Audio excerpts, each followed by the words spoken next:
ऊपर नीचे नीचे राजा रामचंद्र भगवान की।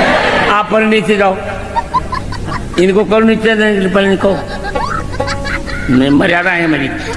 चलो भाई। महाराज जी बोल रहे हैं निकल निकल यहाँ से, निकल। इतनी बेइज्जती कराने के बाद भी बंदा जाने को तैयार नहीं है। पहली बार महाराज जी ने बोला इसको नीचे उतारो, ऊपर नीचे नीचे लेकिन लौंडे को अपनी रील बनानी है क्योंकि उसके पापा सामने खड़े हैं, वो रील बनवा रहे हैं। अगर ये रील नहीं बना पाया तो घर पे जाके इसकी कुटाई होनी है, क्योंकि घर का जो कमाने का जरिया है वो यही है। और रील जब तक नहीं चलेगी तब तक घर में पैसा नहीं आएगा, घर का चूल्हा नहीं जलेगा, और चूल्हा नहीं जलेगा तो चूल्हे की लकड़ियां है ना वो इसके पिछवाड़े में इसके पापा डाल देंगे। और भाई आदमी फेमस हो ना हो, लेकिन फेमस होने के बाद इस तरह की बेइज्जती, इतना जलील नहीं होना चाहिए। और इतना जलील हो चुका है बंदा, स्टेज से इसको भगाया गया है और इसकी वीडियो वायरल हो रही है। तो इसका जब इंटरव्यू लिया गया तो ये बोलता है कि मेरा जो अपमान हुआ है वो अपमान नहीं है, वो तो आशीर्वाद है कि आपके माँ बाप नहीं डांटते। आप खुद देखो, जगत गुरु श्री रामभद्राचार्य जी महाराज ने मुझे डांटा था और मेरा तो मानना है कि उनकी डांट में भी मैंने आशीर्वाद स्वरूप ही पाया। भाई तेरे मानने ना मानने से होता क्या है, अब तेरी तुक्का फजीती हो चुकी है, तेरी तो मजबूरी है कि तू उसे आशीर्वाद मानेगा। और भी मैंने आशीर्वाद स्वरूप ही पाया। और नहीं भी मानेगा तो जब तेरा इंटरव्यू लिया जाएगा तब तो तेरे को यही बोलना पड़ेगा इस बेचारे की पूरी दुर्गति कर दी, रही बची जो इज्जत थी वो ये मीडिया वाले उतार के छोड़ेंगे। और कह रहा है मेरे को कमरे में बुला के आशीर्वाद दिया। इसके बाद उन्होंने मुझे अपने रूम में बुला करके भी आशीर्वाद दिया। महाराज जी ने गलत किया, महाराज जी ने जो आशीर्वाद तुझे कमरे में दिया है वो स्टेज पे ही दे देना चाहिए था। क्या कुटाई, कमरे में बुला के इसकी स्पेशल कुटाई करी गई है और ये बेचारा चुपचाप सह के आशीर्वाद मान के चला आया। और ये जो कह रहा है ना आशीर्वाद, तो आप सुन लो महाराज जी इसके बारे में क्या बोल रहे हैं। महाराज जी आजकल बच्चे संत के रूप में लगातार प्रवचन कर रहे हैं काफी संख्या में, इसके लिए आप क्या कहें? ये दुर्भाग्य भगवान का घर है, वे भक्ति वाले विज्ञान को तो कुछ समझते ही नहीं है। अब पधारो रामलला की। मतलब इंटरव्यू वाला पूछ रहा है कि आजकल बच्चे जो हैं वो संत बन के प्रवचन कर रहे हैं, तो महाराज जी बोल रहे हैं दुर्भाग्य है। और हम भी कह रहे हैं कि इससे बुरा बेड़ा गर्क हो ही नहीं सकता हिंदू समाज का। धर्म एक ऐसी चीज है जिसके ऊपर पूरी दुनिया टिकी हुई है और इस दुनिया को टेक रखा है बच्चों ने अपने मजाक में। इसके लिए आप क्या कहें?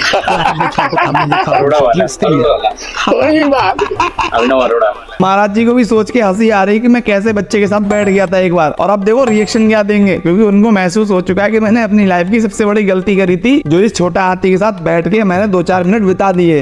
इतना मूर्ख लड़का है वो, भगवान के उसके साथ पढ़ेंगे। मैंने तो वृंदावन में उसको बहुत डांटा था। अब इसको क्या बोलेगा, चल तेरे को अकेले कमरे में बुलाया वो तो आशीर्वाद था। अब तो महाराज जी खुलेआम बोल रहे हैं कि तू मूर्ख है। भाई अपनी इज्जत के क्यों ऐसी करवा रहा है, थोड़ी सी इज्जत बची है, इसको बचाने का एक ही तरीका बचा है कि तू रील बना और बोल दे कि जो भी कारनामे हो रहे हैं, जितने भी कांड में कर रहा हूँ, ये मैं नहीं कर रहा, मेरा बाप मुझसे जबरदस्ती करवा रहा है। और एक काम कर, जो बाल मजदूरी होती है ना वो वाला केस लगा दे अपने बाप के ऊपर, तभी तू बच पाएगा, बाकी और कोई तरीका नहीं बचा तेरे बचने का। ये बड़ी अच्छी बात कही आप। मम्मी खाना बनाती है गरम गरम, खुद नॉनवेज नहीं खाती लेकिन मेरे लिए चिकन बनाती है, मेरे लिए चिकन बनाती है। देख लिया इसका असली रूप, मिल गई तसल्ली। मतलब तुम लोग इसके पैर छूते हो। इसे कृष्ण भक्त बोलते हो। गोपियों ने राधा को परेशान करने के लिए तो यहाँ तक कि बहुत से लोग तो इसको कृष्ण का अवतार बोलते हैं, और ये अकेले में चिकन पेल रहा है।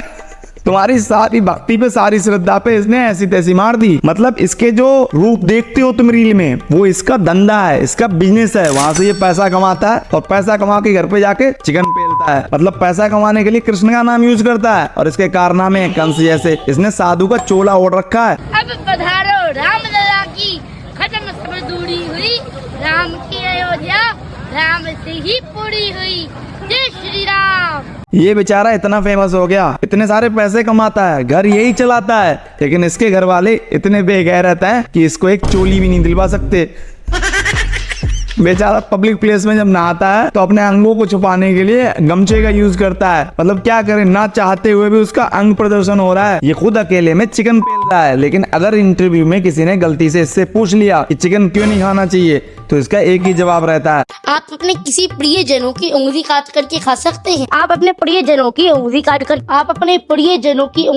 मतलब कहीं भी जाता है तो इसका यही जवाब रहता है, क्योंकि इसके पापा ने एक ही जवाब रटवा रखा है। वो तो कहते हैं कि ले बेटा, हर जगह के लिए नई स्क्रिप्ट देते हैं, मगर इसके नखरे हैं घर चलाना है कि नहीं, पैसे चाहिए या नहीं, मेरे बस की नहीं है स्क्रिप्ट याद करना। अगर ये सब कर लेता तो मैं स्कूल चला जाता, पढ़ाई कर लेता। ये याद करना मेरे बस की नहीं है। एक स्क्रिप्ट याद कर लिए ना उंगली वाली, वही हर जगह दोहराऊंगा। अगर करवाना है तो करवाओ, नहीं करवाना है कल से स्कूल शुरू कर दूंगा। और इसके बेचारे घर वाले ब्लैकमेल हो जाते हैं, क्योंकि यही तो है सब कुछ, इसी से तो घर चल रहा है। और अगर किसी ने बोल दिया बेटा कल को तेरी रील चलनी बंद हो गई या तू स्कूल नहीं जाता तो तेरे फ्यूचर का क्या होगा, तो ये हमेशा एक ही चीज बोलता है, मुझे फर्क नहीं पड़ता कि जमाना क्या कहता है, मुझे नहीं फर्क पड़ता कि जमाना, मुझे फर्क नहीं पड़ता। हाँ बेटा तुझे फर्क पड़ेगा भी नहीं, क्योंकि फर्क पड़ेगा तेरे बाप को। धंधा तो उसका है, तू तो सिर्फ काम करता है, मजदूर है। असली पैसा कमाने वाला तो वही है, सारा पैसा तो उसके बैंक में जाता है। तेरा तो सिर्फ यूज हो रहा है, तुझे इस्तेमाल किया जा रहा है, तो तुझे तो क्या ही फर्क पड़ेगा। बर्बाद तो तेरा बाप हो जाएगा, तेरा घर बर्बाद हो जाएगा।